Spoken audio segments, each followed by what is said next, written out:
तो hi guys. तो मैं आज से अपना स्टार्ट करने वाला हूँ नीट का महा रिवीजन, मतलब कि तुम ऐसा भी कह सकते हो नीट का लास्ट रिवीजन। तो उसके लिए मैं अपनी एक टू डू लिस्ट भी बना रहा हूँ जो मुझे आज काम करना है। तो अगर आपको मतलब सही लगे आप लोग को तो तुम लोग भी अपना अपना बना सकते हो। ये देखो मैं कैसे बनाता हूँ। तो मैं कुछ सोचा था, मैंने कुछ टाइम सोचा, मेरे दिमाग में ये आइडिया अपने आप ही आ गया था। ठीक है, तो आज 23 मार्च है। आज मैं कौन सा चैप्टर करूँगा? बेसिकली मैं फिज़िकल केमिस्ट्री का एटॉमिक स्ट्रक्चर करूँगा।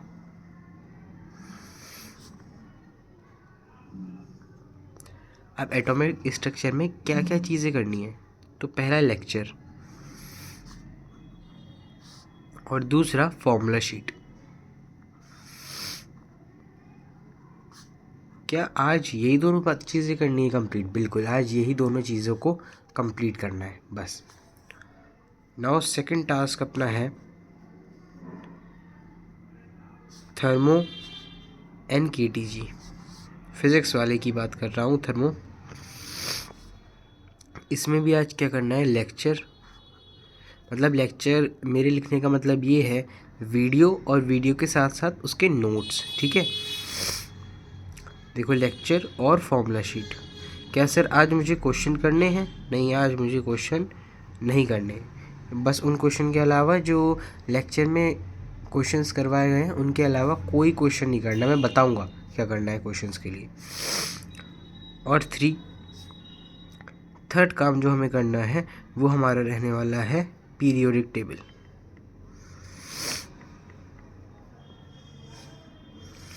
इसका लेक्चर और शीट। अब ये जो शीट रहने वाली है भाई, इसमें क्या होगा? देखो इनऑर्गेनिक में काफ़ी सारे चीज़ें याद रखने वाली होती हैं, स्पेशल कंडीशंस होती हैं जिन्हें हमें याद रखना ही पड़ता है, तभी हमारे सवाल बनते हैं। तो अगर क्या हो, अगर मैं सारे चैप्टर्स के सारे याद करने वाली बातों को एक जगह लिख लूँ तो सोचो मेरे लिए कितने फ़ायदेमंद वाली बात होगी। क्योंकि देखो जो कॉन्सेप्ट्स हैं वो तो जो कॉन्सेप्ट्स हैं वो तो याद रहते ही हैं, कॉन्सेप्ट्स तो याद रहते ही हैं, लेकिन बात आती है जो चीज़ें जैसे कि मान लो क्रोमियम का जो इलेक्ट्रॉनिक कॉन्फ़िगरेशन है ना, उसमें स्पेशल कंडीशन आती है। तो ये जो कॉन्फ़िगरेशन वाली बातें हो गई, मैं ये सारी बातें इसमें इंक्लूड करूँगा।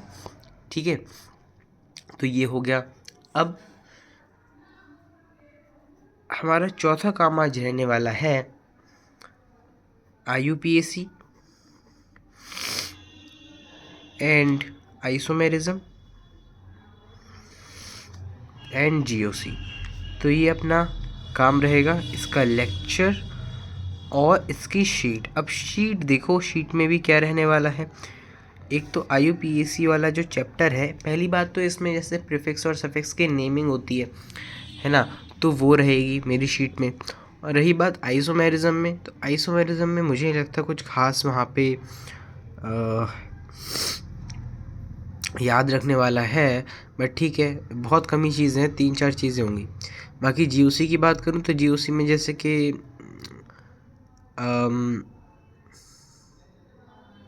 तुम्हारे इंडक्टिव इफेक्ट के कुछ ग्रुप्स हो गए हैं ना, प्लस आई जो शो करते हैं, माइनस आई जो शो करते हैं, है ना, उसकी एक सीरीज़ पंकज से याद रखने को बोलते हैं, तो हमें वो याद रखनी पड़ेगी। और प्लस एम माइनस एम, है ना, मीज़ोमेरिक इफेक्ट में, और हाइपर कॉन्जुगेशन, तो वो याद रखना पड़ेगा। तो उसकी ये शीट में ये सब इंक्लूड होगा। नाउ देखो, ये हमारा एक फिज़िकल केमिस्ट्री का चैप्टर हो गया, ये हमारा फिज़िक्स का चैप्टर हो गया, ये हमारा इनऑर्गेनिक केमिस्ट्री का चैप्टर हो गया, ये हमारा ऑर्गेनिक केमिस्ट्री के चैप्टर हो गए। और पांचवी चीज़, अब देखो सबके चैप्टर हो गए PC, IOC और OC और फिज़िक्स। अब बायो के भी यार इंक्लूड करने पड़ेंगे। ठीक है, बायो की भी इंक्लूड करने पड़ेंगे। तो एक काम करते हैं,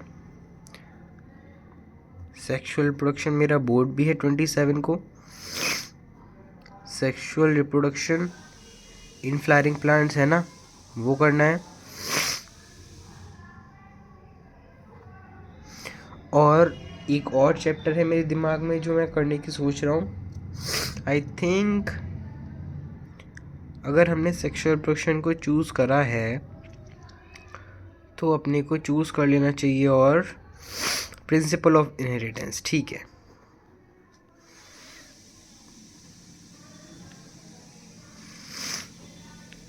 इसके में तुम्हारा वही लेक्चर और केवल लेक्चर, ठीक है, और इसमें भी लेक्चर, मतलब ये मैंने क्यों बना दिया है ना, तो ये बॉक्स बने। ठीक है, तो आज की हमारी ये टू डू लिस्ट है जो कि हमें कंप्लीट करना है। लेकिन अब काफ़ी सारे लोग सोच रहे होंगे भाई कि क्वेश्चंस का क्या। तो देखो, क्वेश्चंस भी बहुत ताबड़तोड़ तरीके से होने वाले हैं। मैं तुम्हें 24 मार्च की एक बार ग्लिम्स दे देता हूँ, 24 मार्च की टू डू लिस्ट का। तो बेसिकली ये जो एटॉमिक स्ट्रक्चर है मेरा चैप्टर, इसमें मैं एनसीईआरटी के एग्जाम्पलर, एक्सरसाइज एंड तुम्हारे जो इन टेक्स्ट होते हैं और एग्जाम्पल्स होते हैं और ये सब करेंगे। और अभी सुनो, जेईई मेंस के पीवाईक्यू, जेईई मेंस के पीवाईक्यू और नीट के तो पीवाईक्यू अपने को करने ही है। तो ये सारी क्वेश्चन प्रैक्टिस अगले दिन करेंगे हम। लेकिन इन सब सवालों की क्वेश्चन प्रैक्टिस करने से पहले हमें फॉर्मूला शीट, जो कि मैंने इस वाले 23 मार्च को बनाई थी, ये फॉर्मूला शीट हमें रिवाइज़ करनी है, फॉर्मूला शीट रिवाइज़ करनी है और नोट्स रिवाइज़ करने हैं, तब जाके हमें क्वेश्चंस प्रैक्टिस करना है। और फॉर्मूला शीट रिवाइज़ करने का मतलब बहुत अच्छी तरीके से, बिल्कुल प्योर रट्टा। मतलब कि अगर कोई तुमसे नींद में भी पूछ ले कि यार आखिर बताओ इंसिडेंट एनर्जी बराबर किसके होती है, तो फोटो इलेक्ट्रिक इफेक्ट का फॉर्मूला बताओ, incident energy is equal to kinetic energy plus threshold energy. मतलब बीच रात को भी कोई उठा ले तो भी तुम उससे 2-3 सेकंड के अंदर आंसर कर पाओ। इसका मतलब ये है, मतलब फॉर्मूला शीट के रिवाइज करने का। तब जाके हमें सवाल लगाने हैं। नीट के पीवाईक्यूज, जेईई मेंस के पीवाईक्यू और एनसीईआरटी के एग्जाम्पलर, एक्सरसाइज, इन टेक्स्ट और एग्जाम्पल्स, जो एग्जाम्पल्स एनसीईआरटी की बुक में हैं। ठीक है, तो वो नाउ अब अगर कुछ बच्चे पूछे तो मैं लगाऊंगा कहाँ से ये सारे क्वेश्चन, तो मेरे पास एक ऐप आता है प्ले स्टोर पे, तो नीट प्रेप ऐप मैं वो यूज़ कर रहा हूँ, इसलिए मैं वहीं से ही लगाना प्रेफर करूँगा। खैर तुम लोग, ये तो खैर एनसीईआरटी के सारे सवाल तो बुक में भी होते हैं, एनसीईआरटी एग्जाम्पलर की एक अलग बुक भी आती है, और जेईई मेंस पीवाईक्यू तुम किसी भी बुक से कर सकते हो, तो हर जगह मिल ही जाते हैं। ठीक है, तो ऐसे ही जैसे मैंने एटॉमिक स्ट्रक्चर का तुम्हें बताया, ऐसे ही हमें थर्मो एंड केटीजी के लिए करना है, ऐसे ही तुम्हें पीरियोडिक टेबल के लिए करना है, और ऐसे ही तुम्हें आईयूपीएसी, आइसोमेरिज्म और जीओसी के लिए करना है। ये मतलब कि उन सारे चैप्टर्स के लिए बेसिकली करना है जो सारे चैप्टर्स तुमने इस दिन पे करे थे ये। ठीक है, और बाकी रही बात बायो की, तो बायो के लिए मैं प्रेफर करता हूँ, बायो के लिए देख लो सेक्सुअल रिप्रोडक्शन और यहाँ पे तुम्हारा जो मैंने प्रिंसिपल ऑफ इनहेरिटेंस दिया था, यहाँ पे नीट के पीवाईक्यूज और एनसीईआरटी। अब मैं ना ये सारी बातें बार बार तो लिखो कि NCERT exemplar, exercise, Intex example, तो मैं ऐसे लिख देता हूँ एनसीईआरटी के सवाल। ठीक है, और यहाँ पे बस एनसीईआरटी के सवाल और नीट के पीवाईक्यूज। आई थिंक इतना बहुत रहेगा हम अपने लिए।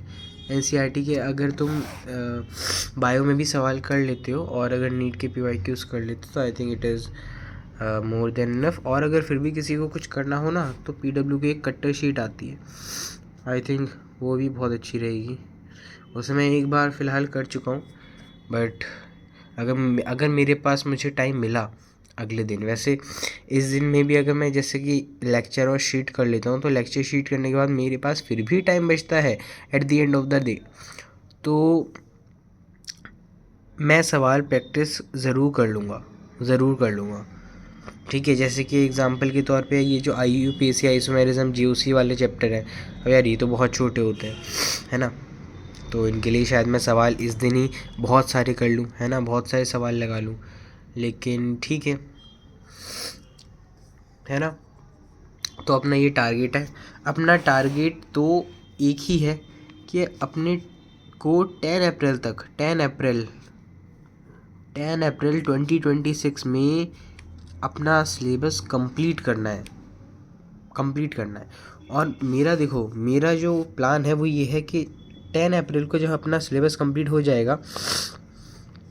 कंप्लीट सिलेबस हो जाएगा तो 10 अप्रैल के बाद 20 डेज़ बचते हैं। अब इन 20 डेज़ में क्या करना है, सबसे बेस्ट ये रहेगा, इन 20 डेज़ में हर एक दिन 2 टेस्ट लगाओ, उन दोनों टेस्ट का 2-2 घंटे बैठ के एनालिसिस करो। अब ये पॉसिबल है, बिल्कुल पॉसिबल है। अगर तुम एक दिन में 2 टेस्ट लगा रहे हो तो तुम 20 डेज़ में 40 टेस्ट लगा लोगे, और 40 टेस्ट को ज़रा मल्टीप्लाई करो 180 से, तो ये कितना बनेगा, लगभग 7,900 कुछ समथिंग सवाल बनेंगे। सोचो, इतने 7,900 सवाल तुम नीट से पहले अपने पूरे एंटायर सिलेबस की, और क्वालिटी अपने 11-12 फिज़िक्स, केमिस्ट्री और बायो को मिला के हम अपने लगभग कुछ 8,000 सवाल ही मान लो, 8,000 सवाल कर लेंगे। और ये तो सिर्फ मैं टेस्ट के सवाल बता रहा हूँ, यहाँ जो हम कर रहे हैं तुम ये सोच ही सकते हो, अगर मैं इन सबको भी ऐड कर दूंगा तो यहाँ पे कितने क्वेश्चंस बनने वाले हैं। ठीक है, तो 10 अप्रैल तक अपना टारगेट है। बाकी फिर जो 20 डेज़ बचेंगे उसमें हम एक दिन में 2 टेस्ट करेंगे। एक टेस्ट होता है 3 घंटे का, 2 टेस्ट में हमें 9 घंटे लगेंगे, और एक टेस्ट के एनालिसिस को मैं 2 घंटे देता हूँ बेसिकली। तो एक टेस्ट को अगर मैं 2 घंटे दे रहा हूँ तो 2 टेस्ट को 4 घंटे, 4 और 6 10 घंटे, मतलब कि अगर तुम सोचो तो 10 घंटे टेस्ट में हमें देने पड़ेंगे, बिल्कुल देने पड़ेंगे। ठीक है, टेस्ट में 10 घंटे देने पड़ेंगे। और बाकी जो टाइम बचता है उन दिनों में ये जो हमने शीट बनाई है इसे रिवाइज़ करना है केवल और केवल। और बाकी बायो को अपने नोट्स या NCERT से रिवाइज़ करना है, बस बात ख़त्म। और क्या कर सकते हैं उन दिनों में जो जैसे यहाँ पे जो हम क्वेश्चंस करने वाले हैं, इसमें जो क्वेश्चन मैं रॉन्ग करूँगा, जो गलत करूँगा, है ना, उन क्वेश्चन को रिवाइज़ करना है केवल और केवल। तो अपना ये प्लान रहने वाला है बस। बाकी देखते हैं, रिज़ल्ट तो जो भी आएगा फ़र्क नहीं पड़ता, अपनी मेहनत तो पूरी रहने वाली है। खैर चलो।